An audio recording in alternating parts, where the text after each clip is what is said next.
पहुँचाने,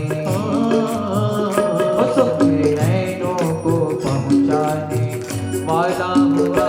चलो देख आए लाला हुआ, चलो देख आए लाला हुआ, चलो देख आए लाला हुआ।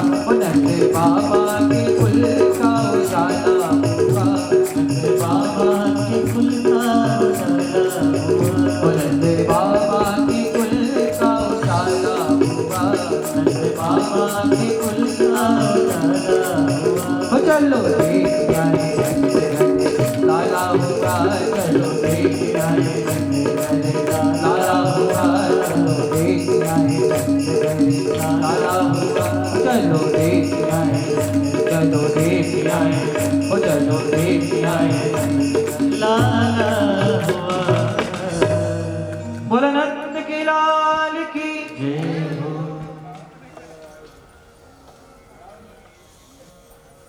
एक जगह गोस्वामी तुलसीदास जी ने मथुरा और गोकुल का बड़ा ही सुंदर अर्थ बताया। मथुरा शब्द को आप लोग उल्टा करिए, क्या बनेगा? मथुरा, इसको उल्टा करो, राथु म। अब राथु म में से रा और म को निकाल दीजिए, क्या बचेगा? हैं? थू। यानी हमारे जीवन से यदि राम को निकाल दिया जाए तो हमारा जीवन थू यानी थूकने योग्य हो जाएगा। ऐसे ही गोकुल शब्द का अर्थ बताते हैं। गो का अर्थ है इंद्रियां, कुल का अर्थ है समूह। हमारी इंद्रियों का जो समूह है, यानी ये जो हमारा शरीर है, यही गोकुल है। भगवान का जन्म कहाँ हुआ भाई? मथुरा में। उत्सव कहाँ मनाया गया? गोकुल में। जब हम भगवान की भक्ति करते हैं तो भगवान का अवतार पहले हमारे मन रूपी मथुरा में होता है, फिर भगवान हमारी समस्त इंद्रिय रूपी गोकुल में भी प्रकट होकर के हमें अपना आनंद प्रदान करते हैं। प्रेम से बोलिए बाल कृष्ण लाल की। गोकुल वासियों का आनंद देख करके हमारे भोले बाबा के भी मन में इच्छा हुई, भाई मैं भी चल करके कन्हैया का दर्शन करूंगा। लेकिन भोले बाबा को तो देख करके कोई भी पहचान जाएगा कि तो भोले बाबा है। भोले बाबा ने एक योगी का, सन्यासी का वेश बनाया और गोकुल में भगवान का दर्शन करने के लिए जाने लगे। भोले बाबा के दो गण हैं, श्रृंगी और भृंगी। उन्होंने भोले बाबा से कहा, भोलेनाथ हम भी आपके साथ में गोकुल में कन्हैया का दर्शन करने चलेंगे। भोले बाबा ने कहा, अरे तुम सब वहां जाकर के क्या करोगे? श्रृंगी और भृंगी ने कहा, भोलेनाथ यदि आप हमें अपने साथ लेकर के नहीं गए तो हम गोकुल जाकर के आपकी सारी की सारी पोल खोल देंगे। ये कोई जोगी सन्यासी नहीं है, बल्कि स्वयं भोलेनाथ हैं जो कन्हैया का दर्शन करने आए। भोले बाबा ने सोचा, अरे राम राम, ये तो अपना ही चेला ढेला मार रहा है भाई। भोले बाबा ने कहा, ठीक है भाई चलो। भोले बाबा ने श्रृंगी और भृंगी को साथ लिया है, योगी का, सन्यासी का वेश बना करके नंद बाबा के महल के बाहर बैठ करके भगवान के नाम का संकीर्तन करने लगे। माँ यशोदा ने खिड़की खोल करके देखा, एक गोपी को बुलाया, कहा गोपी जाओ, वो जो साधु बाबा दरवाजे पर बैठ करके कीर्तन कर रहे हैं ना, उन्हें जाकर के ये अनाज दे दो। गोपी अनाज लेकर के भोले बाबा को देने लगी। भोले बाबा ने कहा, अरे गोपी, मैं इतनी दूर से यशोदा के घर से कोई अनाज लेने के लिए थोड़ी आया हूं। अरे मैं तो उसके लाला का मुख देखना चाहता हूं, और जब तक उसके लाला का दर्शन नहीं कर लेता तब तक यहां से जाने वाला भी नहीं। गोपी ने आकर के सारी बात मां यशोदा को बताई। मैया ने खिड़की खोल करके देखा, है बाबा दक्षिणा कम पड़ रही हो तो और ले लो, लेकिन मैं अपने लाला को बाहर लेकर के नहीं आने वाली। भोले बाबा ने कहा, यशोदा जब तक मैं तेरे लाला का दर्शन नहीं कर लेता तब तक यहां से जाने वाला नहीं है। मैया ने कहा, अरे बाबा कैसी बातें करते हो, तुम्हारे गले में इतना काला काला सांप है?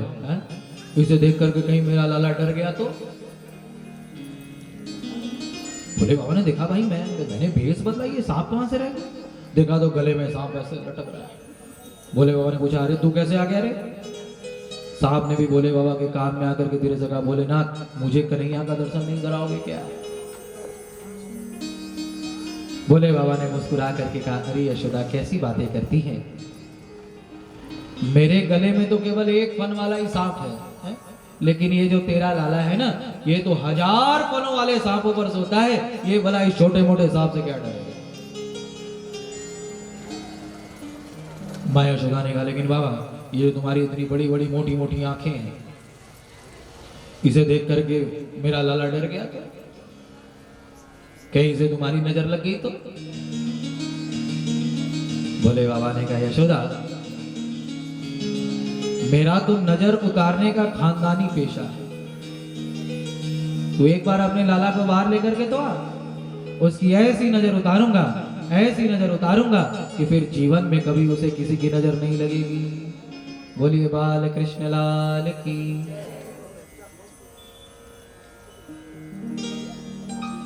माया यशोदा ने कहा, बाबा कुछ भी हो जाए मैं अपने लाला को बाहर लेकर के नहीं आऊंगी। बोले बाबा ने कहा, यशोदा तूने अभी साधु सन्यासियों का हट नहीं देखा है, मैं यहीं चमीटा गाड़ करके बैठ रहा हूं, और जब तक तेरे लाला का दर्शन नहीं कर लेता तब तक यहां से जाने वाला नहीं। माया यशोदा ने भी कहते, ठीक है बाबा बैठे रहो, मैं भी अपने लाला को बाहर लेकर के आने वाली नहीं। बोले बाबा ने कहा, यशोदा तू आज अपने लाला को बाहर लेकर के नहीं आ रही तो क्या होगा? अरे 2-4 साल बाद जब तेरा लाला थोड़ा बड़ा हो जाएगा, कभी तो खेलते कूदते इधर से आएगा, तब उसका दर्शन कर ले। भैया ने कहा, नहीं बाबा मैं अपने लाला से कह दूं कि लाला हमारा इतना बड़ा महल है, महल में और भी दरवाजे हैं, सारे दरवाजे से जाइयो, लेकिन उस दरवाजे से मत जाइए, वहां सांपों वाला बाबा रहता है। बोलो राधे राधे। इस प्रकार दोनों अपनी अपनी जिद पर अड़ गए। बोले बाबा ने कहा कि भाई जब तक मैं लाला का दर्शन नहीं कर लेता तब तक यहाँ से जाऊंगा नहीं। भैया ने भी कह दिया कि भाई मैं तो अपने लाला को बाहर लेकर के आऊंगा। भगवान ने सोचा भाई बोले बाबा इतनी दूर से मेरा दर्शन करने के लिए आए, भगवान पालने में सो रहे हैं, तब तक भगवान जोर जोर से उआ उआ उआ उआ करके रोने लगे। भैया दौड़ी दौड़ी आई, भगवान को गोद में उठाया। अरे लाला क्या हो गया, तू क्यों रो रहा है? कभी खिलौने दे रही हैं, कभी कुछ दे रही हैं, कभी कुछ दे रही हैं, लेकिन कन्हैया का मानने वाले बार बार उआ उआ उआ उआ करते हुए रो रहे हैं। सारी गोपियां दौड़ी दौड़ी आई। अरे यशोदा ये लाला को क्या हो गया? देखो ना बहन, अभी तो अच्छा खासा सो रहा था, अब पता नहीं अचानक से इसे क्या हो गया। एक गोपी ने कहा, यशोदा देख देख देख देख इसकी आंखें कैसे चढ़ी चढ़ी हैं। हमें तो लगता है हमारे लाला को किसी की नजर लग गई, कोई आया तो नहीं था। माया यशोदा ने कहा, बहन और तो कोई नहीं, वही सांपों वाला बाबा आया है। देखो दरवाजे पर बैठ करके कैसे टुकुर टुकुर इधर ही देख रहा है। एक ने कहा, भैया मुझे तो ऐसा लगता है वो बाबा कोई साधारण बाबा नहीं है,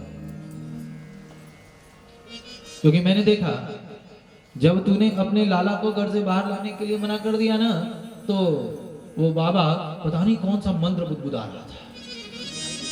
मुझे तो ऐसा लगता है उस साधु बाबा ने हमारे लाला के ऊपर कोई जादू टोना कर दिया है। माँ यशोदा ने सुना है, तुरंत ही अपने लाला की नजर उतारने लगी हैं।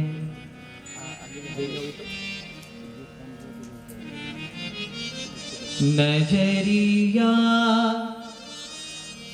लग जाएगी मोरे लाला को, कोई मत देखो नजरिया। जब मोरा कान्हा गैया चराए, जब मोरा कान्हा गैया चराए, गोपियन की नजरिया लग जाएगी, गोपियन की नजरिया लग जाएगी मोरे कान्हा को। हाँ